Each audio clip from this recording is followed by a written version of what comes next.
না না, আপনারা কই যাইতেছেন? আমরা গেতাছি হলো গাজীপুর মৌসাক। কেন? ওখানে আমরা স্টেজ প্রোগ্রাম করব। কোন টিম? এটা হলো বাইতান গ্রুপের টিম, টাঙ্গাইল বাদাইমা বাইতান গ্রুপ। আপনাকে কারা আছে? লগে আছে কুলকি কালাম। ও কলকেলা। আসসালামু আলাইকুম ভাই। ওয়ালাইকুম আসসালাম। আপনার নাম কি? কুলকি কালাম। আপনার নাম কলকি কালা মানে? হ্যাঁ কলকি কলকি উদাহরণ কি? না গেড়াপ। ও এই যে বামুরা সাথে এটা কারা আপনার? বেশি একবারে বিরিজে নাই কে? ও এটা নাই কেন? ও তে আমরা কই যাইতেছেন অনুষ্ঠানে? যাব মৌসাক। মোসাক না? কি অনুষ্ঠান? ভাদাইমা বাইতান ভাদাইমা টিম। ও আপনার টিমের কি? আমি কিছু না, না তা কোন পদে আছেন?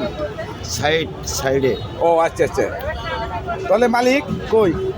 মালিক ওই জায়গায় আছে, নাম কি? বাবুল। ও আচ্ছা, অসংখ্য ধন্যবাদ। অবশ্যই দর্শকের শুনে নায়িকা আরেক নায়িকা ওই যে বসে আছে, তারা অবশ্যই যাইতেছে। হিরোরও দেখানো যাচ্ছে না, হিরো একটু বাইরে আছে। তো সবাই মোসাকে অনুষ্ঠানে চলে আসবেন। সে ভালো থাকে। আসসালামু আলাইকুম।